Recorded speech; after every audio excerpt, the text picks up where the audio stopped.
Members of the SAS have been told to stop referring to colleagues as Ruperts and Doris because it can cause offence. Female soldiers will no longer be allowed to be called Doris, while calling officers Rupert and referring to the RAF as crabs, which, by the way, is thought to have originated from their uniform being likened to the colour of an ointment that is used to cure pubic lice, will also be banned. The ruling was made after an intelligence corps soldier complained about the nickname green slime in reference to the corps' beret colour. Really? The soldier said they felt humiliated, and he was asked if there was anything from green slime at a briefing. Green slime, got any info for us? Nothing.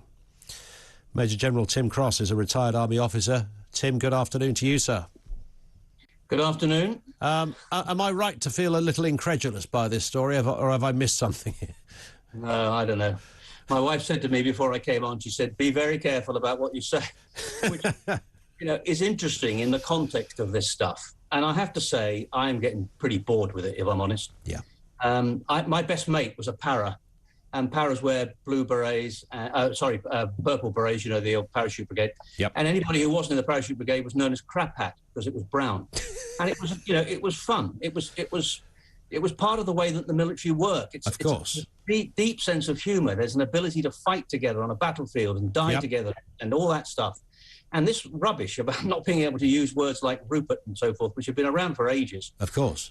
And the different names we call the Navy and Air Force and so on. And I don't want to be unfair. Of course, we live in a different world. I mean, I was in the Army for 40-odd years, and I'm a pretty crusty old general now. But the reality is that we need to be sensitive. I understand that. But frankly, if a corporal is offended by this, then somebody needs to have a conversation with him. Well, I think so. Maybe we have some of the wrong people joining up if this is how vulnerable people are over a name. And somebody did email us as well on this point, Tim. They said, I can't think of a single squaddy in my time of serving that would have been upset. We had donkey wallopers, the cavalry, bubble cleaners, helicopter techs, scaly backs who were the radio operators, scab lifters who were the medics, etc. All of these names that have been there forever, and nobody ever got offended.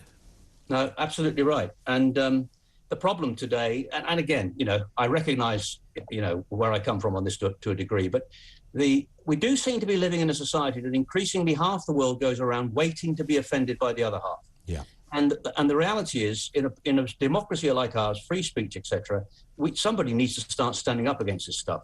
We're seeing all sorts of government departments now saying they want to put pronouns on their badges and they want to do this, that, and the next thing. I just find it bizarre, frankly, and I just don't think it's good for us as a society. Yeah. People are afraid to speak out against this stuff. And what's also interesting, Tim, on this is that, you're right, people are afraid to speak out, and it seems that those in authority, in this case, one assumes that the senior officers or somebody, an HR department, I don't know whether they're serving personnel themselves, but nobody ever seems to turn around and say, in this case, the intelligence corps soldier who said, look, I've been called green slime, I mean, the short answer to that would be, well, so what, mate? Could you get on with your work of being a soldier?